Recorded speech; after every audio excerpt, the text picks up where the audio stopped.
Welcome back to A Celtic State of Mind. I'm Paul John Dykes, and we are once again being presented with the league trophy. Lawrence, you never tire of seeing these scenes, do you? No, not at all. It's a great performance for the guys. A couple of wee injury worries, but he was really sharp, wasn't he? Yeah, promising for the future. You know, another trophy. It's normal service under Ange. In fact, it's been normal service this century, hasn't it? It has been. That is domination. That's what you call domination, Lawrence. Now, the first thing I'm going to say there, just as they set up the podium so that the trophy can be presented to Celtic, is there was a wee kind of zoom in there to the ultras up in the top section of the North Curve. A special mention to the fans and the tifo today. I'll come to you on that one, Kevin McCloskey. Yeah, I thought the fans were amazing today. Again, you could hear them coming through in the feed for the whole game, just singing for the 90 minutes. And it all started with Tom Boyd's tifo display, because he did confirm during the commentary there that he was the man that set it all up. But he certainly did. He definitely did. But yeah, brilliant tifo display. You know, I'll never tire of watching that video, probably, of it, as I say, just like panning around the stadium and seeing it. You've got Jock Stein, Willie Mealy, and then you're stand on the shoulder of giants. Spine tingling stuff. But that's what we bring, though, isn't it? As Celtic fans, like we bring the atmosphere, we bring something a wee bit special. We make these occasions, you know, memorable. We make them the big occasion that they are. I've got the split screen at the moment, so I'm watching Ange celebrating with the team and the players, and great moment. You're right. We do make these moments unforgettable, and that's the one thing. Although Lawrence is talking about domination, it's days like this, isn't it, Sean? Particularly when you're so far away and you can't actually just go along to the game and be part of that. It's days like this you really need to savour, isn't it? Yeah, definitely. It's one of those ones where we're talking about dead rubbers, and like the result today is like brilliant, but also literally the most meaningless result of any game this season, because even if you lose 5-0, the point of today is to celebrate what you've achieved over 38 games, not one. So it's literally the most dilute of all the wins, but it's great when they do put on a performance, get the party, get the atmosphere going. That's what it's really about in terms of the actual result. In terms of the overall, this is 38 games. This is the final one. I was really, really nervous there at the end. Like, I was absolutely getting really anxious about that fifth goal going in, because I've got a little bit of OCD, and I did the maths, and it was coming out at just under 3 goals per game average. And I was like, right, we need one more goal. And then when he scored, I was like, yes, it's now precisely 3 goals per game average. 114 divided by 38 equals exactly 3. I was very relieved. That is OCD, by the way. People accuse you of having OCD for having your tins of juice lined up in order in the fridge, but I mean, that takes the biscuit. Superb game. We will get to the performance, but I think you're right to point out the fact that, it's about the season, Lawrence. What an amazing season. But what was happening, because we obviously cover every single nuance of every single game, is that there was this bit of a issue after the post-split, whereby Ange, after the title was wrapped up at Tynecastle, he looked at the game slightly differently from maybe you and I as supporters, and he thought to himself, I'm just going to get some games in some of the fringe players' legs so that when I go into the Scottish Cup final, I've got as much information and data as I can possibly have before announcing my starting 11. But as fans, we just want to win games. And really, on a day like today, where you've blown Aberdeen away, no one is thinking about these games. So Ange was actually right, wasn't he? Oh, mate, he's always right. Listen, it's not just a cup final. It's an eye in Europe as well. He really wants to test his squad and see what they've got. See what the backup players have. Hatate, he'd been out injured. He needed minutes to get fit. So, people were saying, Ange's got questions to answer. And I was talking to Paul McQuaid for the Shamrock this morning, saying, well, we've done a League Cup and League double in his first season, went out unlucky to go into semi-Scottish. So on course for a treble, and you're thinking, I'm not too sure what questions he's got to answer. It's domination. What a brand of football he's brought with it. I think he's improved the squad phenomenally. Yeah, with the bargains he's picked up, players he's moved on. So, he's entitled to use those games as he sees fit. We'd won the league. Yeah. Do you think he was also doing it, Lawrence? Was it, or is he already making decisions much earlier in terms of maybe one or two players he wasn't sure about in terms of where they're going to be, where their destination will be for next season? I mean, if he's not seen enough of them and he's tried them out, do you think there would be any final decisions made, or is Ange the type of guy those decisions would already have been made? Do you think? Will vary, mate, depending on the players, won't it? Depending on how much he's seen of that player and what they've given him. Yeah. And what potential he sees in them. But listen, they were bounce games, let's be honest. And it's good that he's using them to good effect, because if you put the full team out, we've got a couple of injury worries today, but partly Johnson's back up and running about, so just Kyogo now. If you put the full team out and you picked up 3 or 4 injuries, question be asked then. But yeah, it's just another great league performance from us, utter domination. Jared said the second season would be better, and so it's proven. Has he told us what the third season would bring yet? We'll need to ask him. Hasn't, mate. We'll need to go on the phone to him. We'll need to ask him.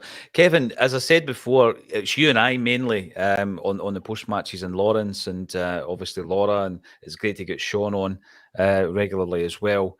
But after the games, St Mirren, Rangers, Hibs, there was a growing concern, because you can see it in the comments, can't you? You can see people, and in the WhatsApp groups and then on social media, you can see that people are a bit concerned. But Ange was completely nonplussed, to the point where it was almost as if he was getting bored of answering the questions on the press conference in relation to the rotation. He couldn't quite get his head around the fact everybody was losing their minds, that we weren't at our best and we weren't at full strength.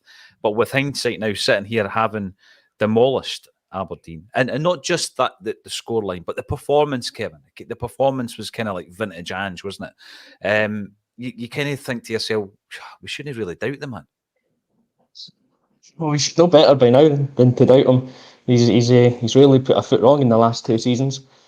But like you're saying, we've done most of the shows all season, and then these games after the split, you never want to see your team lose a game. So whenever you lose, there's always that natural disappointment. I think it was the manner that we were losing some of the games. Players just form dropping off, and guys like Callum McGregor, Rio Hatate not reaching the highs that we know they can. It's natural that you get disappointment and worries coming in. But Kev Graham probably hit the nail on the head after Wednesday night's game, when he was saying, we're disappointed by this. And it's, you hurt at the time because you've lost. But tomorrow morning, you'll wake up and the game will be forgotten because it didn't mean anything. And when he gets on the bus to go to the game today, he's not thinking about Wednesday night because it was a game that didn't mean anything. And that's where the discussion went on Wednesday, was that Ange has taken us from game 1 of the season to winning the league in game 34. And that's been the whole priority, was getting us through to a point where we would win the league. Then after that, it's let's get the team ready for the cup final and let's see what some of the other players can do. And that's also then preparation for next season, because he'll know a little bit more about some of the players that didn't get a lot of the minutes in games 1 to 34. Mm-hmm. Now he does. There's a better understanding of the squad. We all know a bit more about the players and what we can expect from them. And we've just got to trust in his process, that he knows what he's doing. 4 trophies out of 5 so far, potentially a 5th to come next week. He's doing all right, isn't he? He is. We were talking, Sean, about the mantra and how during the COVID season, a lot of the time people were saying, it's fine, just keep the faith and everything will work out. And I just felt during that season it was kind of blind faith. But this mantra does feel a bit different, doesn't it? Where people say trust in Ange. Because, as Kev says, we should know better and we should trust in him. Are you buying into that, or are you going to be a pessimist around that and say, no, actually, we should be questioning the fact that we were murdered in the last 3 games? No, I think it's fine, right? If you go and win the cup, then he's proven to be right. And you can also see today, when the intensity was raised, we pick up a couple of injuries, so we might have had more injuries if it hadn't been otherwise. If we had been playing full strength, full pelt. Good point. So you could almost say that those injuries today are a vindication of what he's done, keeping Kyogo out and then sticking him in, and he gets injured when he plays from the start. So, look, it'll be consigned to history. it will just be an aberration. Nobody thinks about these games that happen after the league is won. They think about the games that, the last minute winners in November, the derby wins in February. Those are the ones that get talked about at the end of the season, not these dead rubbers. Martin O'Neill getting the Yeah, applause of the yeah. crowd here, Lawrence. I mean, we spoke about it just a few weeks back when I was absolutely privileged enough to share a stage with Martin O'Neill. We spoke about the impact and the legacy of O'Neill almost starting that domination. I know that we'd won the league under Wim Jansen, Lawrence, but that was obviously the first time in a decade as the team comes onto the park. The first time in a decade, and the real domination started when Martin O'Neill came to the club, didn't it? The modern domination that we now speak of.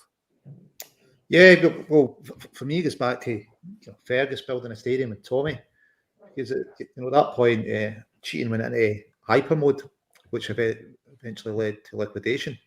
So Jackie was talking about it last night, how close that team came to win the league. I know. One defeat all season, and he says, it's more galling looking back, realising, Rangers were cheating all the way through the season. So, their response to us and Fergus building a stadium, giving us an inbuilt advantage was to cheat more, and that forced them into liquidation. But certainly, Martin coming in, that's really when we started piling up the trophies. Starts with a treble, and yeah, but I wouldn't be Martin. Re-established the reputation in Europe. And it's just been built on since then, isn't it? And is it just as well? They didn't use the full quote today. Dwarfs standing on the shoulder of giants. But yeah, it's hats off to Peter Lawwell, Dermot Desmond, because they've built on that work financially as well. They've kept us stable. They've given managers backing when required. And you've got to see this just continuing, because that advantage that Fergus built in is still there. Yeah, 10,000 extra seats. I mean, when you're looking at days like today, you mentioned the treble in Martin O'Neill's first season. Such an incredible achievement back then, Kevin, because at that time, Lawrence has explained why they were strong, but we were up against a strong Rangers team who had big spending power, and we know why they had big spending power. And we hadn't won a treble since 1969 when Martin O'Neill did it.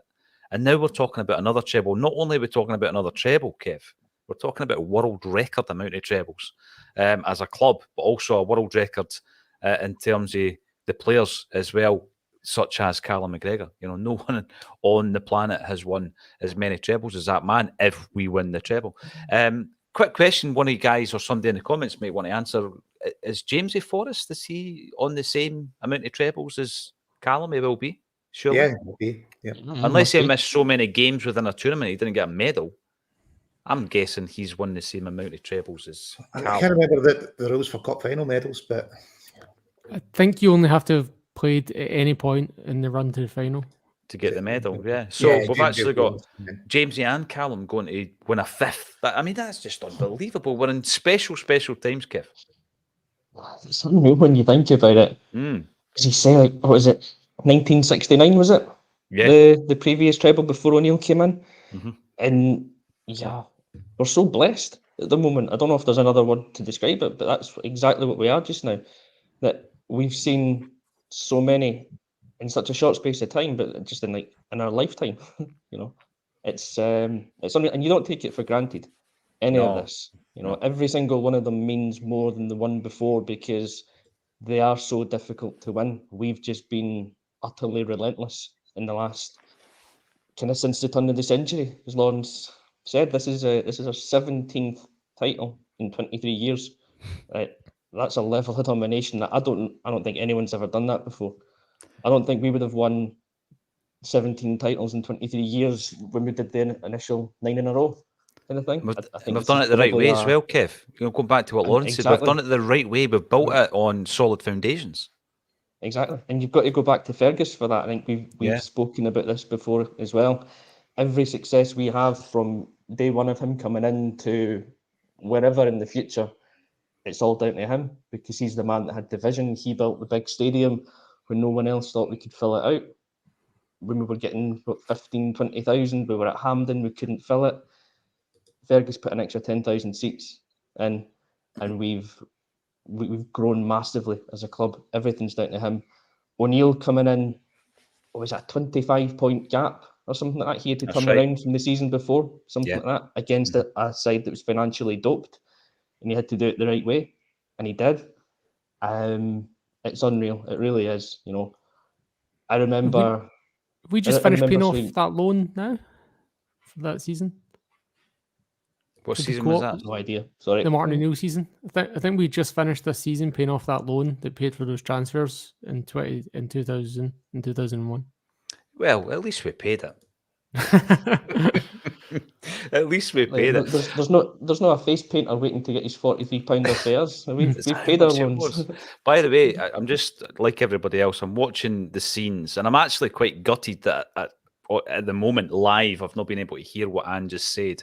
Anybody in the comment section who is listening to us and also listening to what the big man said, please fill us in, because he does have that habit, doesn't he, of saying motivational things. And last season, Sean, he spoke about coming back better, bigger and stronger. What do we do next season? Champions again because I'm a lucky man. In the comments. I've seen that one. Look, if you- Alan just lifted the It's in the trophy as well. comments now. If you're tracking the Scottish media, then the only way you can get Did he actually say that? Is that for real? Hopefully, mate. I hope so. It's in there a few times now. I so did. Paul, There you Paul go, M. it's must have Murphy, he's done. actually said, "Oh, and I mean, he was a legend already, and look at him now. He's oh yes, I am a lucky man. I love it. Do you And think will the Paul man? is taking the Mickey with his celebrations with his salute and stuff? I know. Will they play Lucky Man over the Tannoy? I hope so. I really do hope so. Again. Sorry, Sean, I've cut you off No, there. that's mate. all right. No, I wanted to hear that as well. No, I was just going to say if the Scottish media are to be believed, then the only way we can actually improve is if we sign some free agents from Norwich. That seems to be the path forward for the big clubs that are hoping to play in the Champions League next year. So hopefully we can do that. Get some Championship level, English Championship level free agents. That's how we can improve. Oh, I mean, It's the dream, isn't it? That's the dream. That's the level you want to be shopping at. Yeah. I want to. I mean, we've been looking at some of the bigger, that kind of overarching, not issues, but talking points about the club, where we are, how that started. I mean, we'll all be watching this at different rates, depending on where you are in the world. But looking at the players just passing that trophy down, I've just seen Bernabe's got it at the moment. I've just seen O with the trophy. Let's have a wee chat about his second half performance then, because when we're looking at the games, Kevin, there was a few players that were getting a bit of stick. Bernabe got a bit of stick, and we did a show just last week about, listen, it's not time to write O off yet, because again, a bit like Kobayashi, I would say maybe at the beginning of this game, young guy, got time on his side. Let's just try and nurture him a bit. And there's been, listen, I thought he played okay against Hibs as well the other night, but that second half performance, it's a timely reminder that this is a guy for the future. This is a guy that's shown us some nice glimpses of what he can do, and he's still developing. And let's not write the boy off. I mean, 2 brilliant goals in the second half there. Well, one was a bit of a sclaff, but he's got to be in a good position to do it. No, they're both brilliant goals because they're strikers' goals, and that's exactly what we need. Someone that's in there sniffing about and putting away those loose balls when they're in there, especially the second goal, because that's off the training ground. You can tell with the way that he's made his run around the wall to be there if that ball bounces back. So, big credit to him for both his goals. And he's a player I would never write him off. Like, not just now anyway. He's the way we play, and we see it with Kyogo as well. There's games when Kyogo doesn't touch the ball, and the comments will come in, Kyogo's having a nightmare, get him off. It's the way we play. Sometimes the ball just doesn't make it to the centre forward, but the movement's there, and it's those things that go unnoticed. Now, O's not at the same level, but I think he could get there. He can get somewhere towards there, because whenever he does get the ball, he holds it up well. He's a big target man. He holds it up. He can bring players into the game, and he's not scared to have a shot, even if it's maybe not the best option. He's confident in himself that he'll take it on. And I said, with the goals today, it's great movement, striker's instincts. I think there's a player in there, and he'll only get better as he gets more games and gets more used to the way that we're playing. Yeah, because I've said before as well, Kevin, days like today galvanise certain players who haven't, been through that process. I mean, you win a cup, obviously, was part of that, but this is different, trophy day, winning the league. And I think that you then get a version of a player coming back. Hopefully, if things go to plan, you get that version, the galvanised, the version 2, the season 2 player coming through. And I think we've seen it this season with Hatate, tiny wee dip in form there. Probably because he wasn't back up to speed yet, but we've seen today, Hatate was absolutely on fire today. So next season, I think the likes of Awata, you would hope to see the real version of the player next season. I think you put him into the category as well. And I'm going to ask you this, Sean, because I've mentioned this a few times, right? And I can't think of a better word than arrogance, right? But he scores that goal that Jota basically hits the bar with a phenomenal free kick, brilliant technique, and he just runs away. It's all about him. I love that. Yeah. I absolutely love that about him, because it just shows you that he's hungry. He's hungry for goals. He's hungry to prove to us that he's the real deal. Yeah, some strikers just thrive on goals way more than other ones. The kind that are greedy, that will not square a ball and will have a shot. And we've not really had enough chance to see if that's the case with Lowe or not yet, but he's certainly hungry for goals. And statistically, he's our best striker. He's got more goals, minutes, a better minutes per goal ratio than Kyogo. So should he be starting? No, he has. I mean, those 2 goals today, where does that take him then, Sean, on the stats?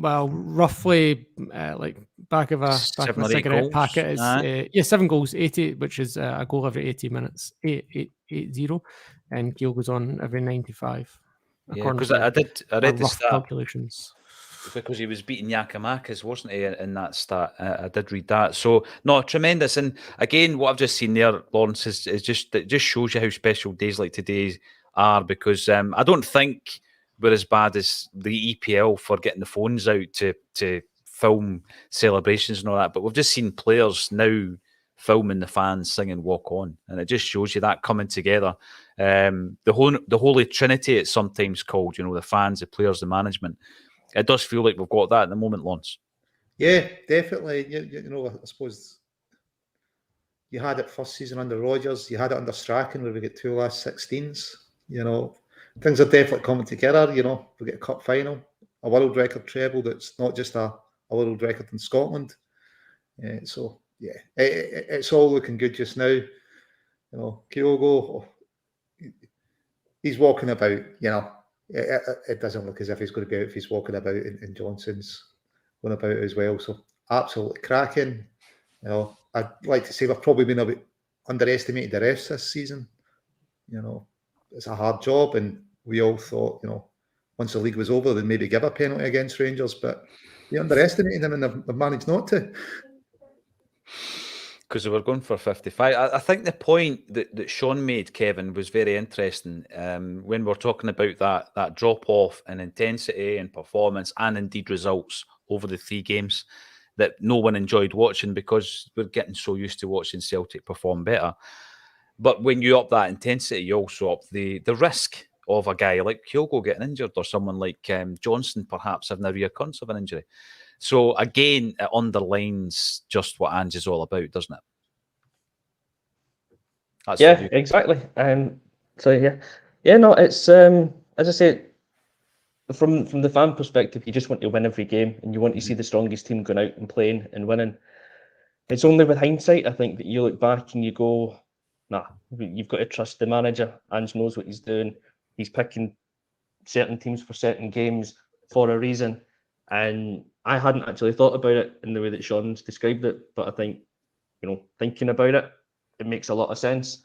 It's those games were the perfect chance to give fringe players a game, but it was also the chance to lower the intensity a wee bit, take certain players out of the firing line, or take players out of the risk of getting an injury, because no one wanted a Kyogo or a Jota to get an injury before the cup final. He's navigated us through the last few games. And now, we've got a cup final to look forward to, and we've got pretty much a full strength squad, because I think kind of watching the highlights, or not the highlights, but watching the celebrations there as well. Johnson seems to be walking fine. I think Kyogo's walking about quite fine as well. So, Ange has managed these last few games a lot better than we actually thought at the time. Yeah, I know. I know, because we're just so, you know what, it's blinkers, right? Wait, wait, We wait, just Kevin, really- no, his last few games, their last few games, mate. The last few games. Sorry. Yes. That would have been a Freudian slip if that is what I said. Apologies. I know. Andy's here for the long term, right? There you go. Couple of wee things. Well, we say we're not worried, except Sean about the Spurs thing. Right, there's a couple of wee points I want to bring up. Stevie boy, Abada, see what you're leaving, Youngin. He might not be leaving, Stevie, but I get your point. Days like today, Sean, special days. You can go to other clubs, you can make more money, but you don't always get days like today, do you? Nah, and I do wonder about that. Like you guys have been doing a lot of kind of ex-player interviews recently, and it's hard because you never know why players are really leaving. Sometimes they get kind of driven down to the other club and told they have to sign because of the amount of money that the other club's paying. Sometimes they just think grass is greener on the other side, so we don't really know what is going on with Abada really. But yeah, I'd say that there's not many clubs you go to where you're going to get this level of success. I mean, look at Alistair Johnston. He's won 2 medals in 5 months. Or I don't know. What's his average medal per game? Yeah. I'm not too sure about outstrips. Sorry? Mariolas or Kent's. We need to ask the Scottish media that, you know. Yeah. And I think there was other things in the similar stats in the past with players that come in January and just start racking up medals. And I mean, that's what you look back at the end of your season, at the end of your career, rather. But, you know, these guys also aren't going to be playing football past, 35. So if you live to your 80, you need a bit of money to retire on, right? So you can't, I don't know. It's a little bit of this, a little bit of that. It's a complex problem, right? It is, and you're right. We don't always know the detail. Jackie Mack spoke about it last night. You know, when he left, he didn't want to leave. He absolutely didn't want to leave the club. He was a club captain at the time. He was happy just to, stay on the same wages. And you just don't know what's happening behind the scenes. Here's something. I'm going to bring it up. As Bandy got game, still frustrating that so many fans were doubting Ange the last few games. Just insanity. And what I would say is, you've got to expect it a wee bit in this day and age, Lawrence, because people have fears and emotions about the football club. And in the past, you could maybe speak about it on the bus, going to and from the games or in the booze or whatever. But now, somebody has a thought and it's out there. It's out there on social media. It's out there in a WhatsApp group. And that's the difference, right? You don't even have time to let the thought settle and then think, oh, you know what, I was overreacting, because it's just out there. And so I don't blame the fans. I absolutely don't blame Celtic fans for getting a wee bit concerned. We've got a Scottish Cup final coming up next week. That's what the concern was it not? Listen, the thing about it is the instant reaction. Maybe some people's looking for attention. You know, as I said, Paul McCrae and me were talking about it this morning and going, 2 trophies first year, already successfully defended them and going for a treble, and people are saying he's got questions to answer. I don't know what the question it's maybe was. a bit like when you used to play champ manager and you'd won the league God knows how often in a row, and then 2 bad games, fans have turned your sacked. Like, yeah, it would be English Premiership madness. Hopefully it doesn't creep in up here. It is, yeah. It's maybe just heat in a moment stuff, mate. You know, you've lost the game, you're disappointed. But, you know, you've got to look at, for football sense, people are getting minutes in the legs. We're not getting injuries. He's planning for next season in the cup final. He's planning to win trophies. You know, that's simply it. He really knows how to do that. So, not all trophies, not bragging rights or toe-to-toe or Beale leagues, but, you know, there's a Beale Cup he's still to win or something like that. They're one-off trophies, like, you know, not quite as good as the Empire Exhibition Trophy, but they are one-offs. The Kieran Cup. Yes, exactly. The other thing I was going to say there, you mentioned it, Kevin, at the beginning of the game, like if there was a surprising inclusion today, it was probably Iwata. Came through that absolutely flawlessly, I think. And by the way, he's up against a decent strike force in Aberdeen. Yeah, he excuse me. Yeah, he did. He came through that game with flying colours. Is that the bubbles, man? Is that just coming back on you, the champers? That's what it is. Sean, where's your champagne, mate? You had the champagne in the cup final. I did, yeah. I'm saving it for next weekend. That's the big one, eh? Perfect. Sorry, Kev, I interrupted you there. Oh, when you go.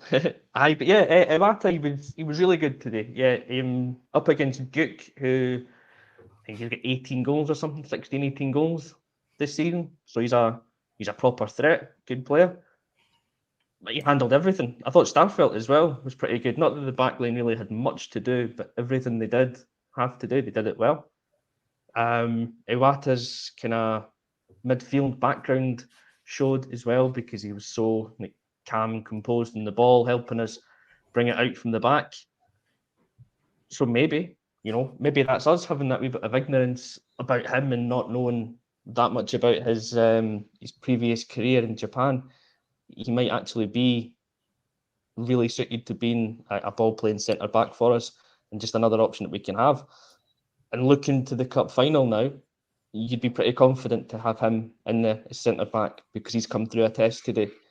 Whereas before I was thinking, Kobayashi's the one you've got to have in and get him through the test. So Iwata's done it. I think for me, he's earned the right to have the jersey for the cup final. Right, I'm going to ask the three of you your starting lineup for next week, and I know that I'll probably speak to most of you before then anyway, but we'll speak about it just now, and we'll sign off to let everybody go and get the bubbles and get the fizz or whatever it is that is your tipple of choice. And I'll start with you, Kev. Give me your starting 11 for next week. You've already given us a Wata. Yep. Today's team, I'll be really quick. Today's team is my starting 11. Hart in goals. As long as he's fit, Johnston's at right back, Starfelt, Iwata, Taylor. McGregor, O'Reilly, Hatate in midfield kind of picks itself. They were all good today, weren't Jota, they? The midfield sorry? played really... Yeah. Everybody in midfield played well today. Yeah.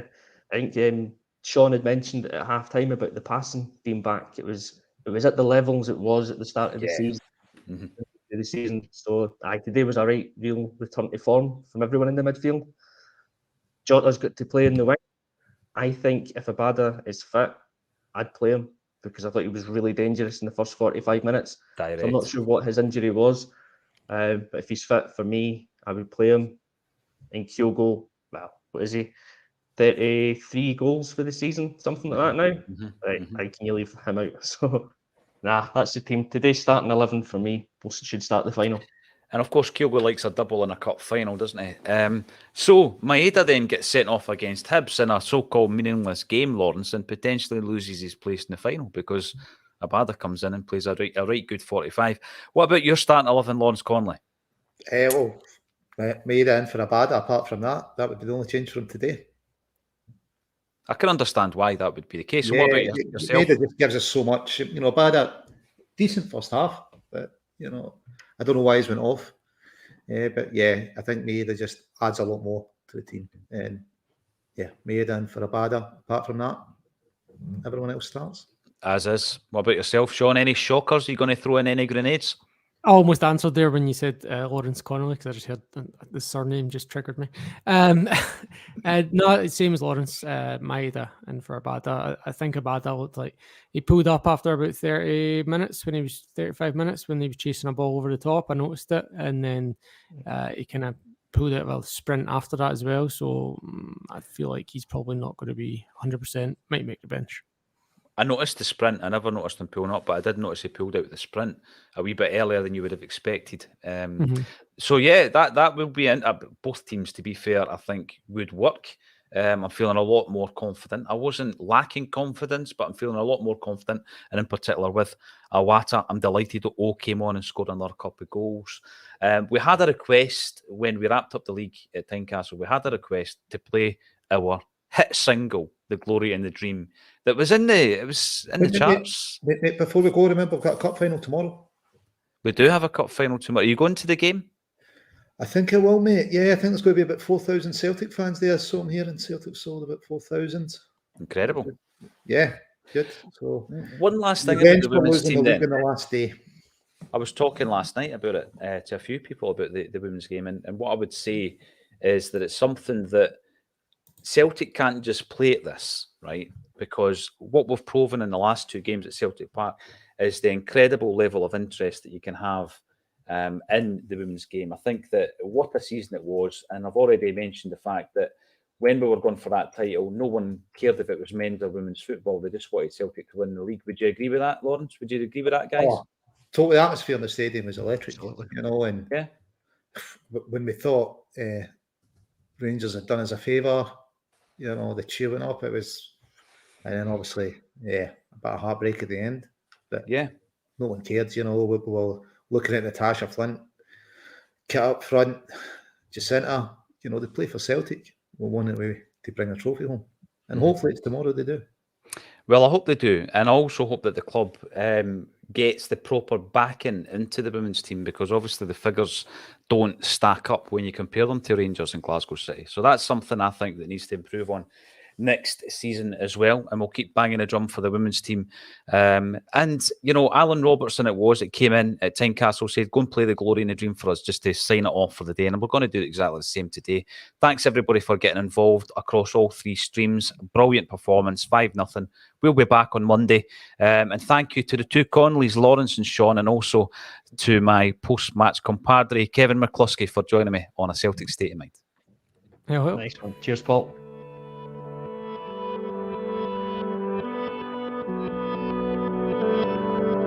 Over a century has passed since we first began our journey across the sea to find the glory and the dream. Just a tailor and a joiner and a brother built our team. Greeted sometimes with hostility, but more often with the light. The boys who rise and had to clear through troubled skies. After constant days of struggle, they arrived in paradise. This feels like heaven. This must be the dream. This feels like paradise. The best we've ever seen. The best we've ever seen. Even through the lean years, our support would flock in thousands. Countless trophies stand displayed for all to view.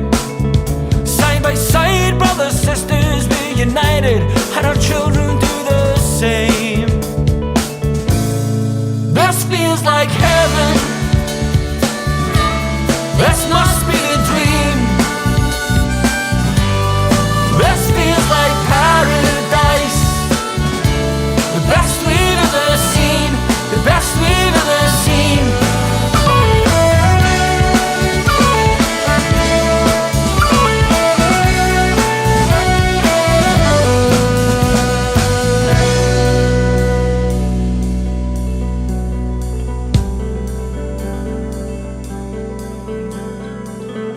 The above club was formed in November 1887 by a number of Catholics in the East End of the city.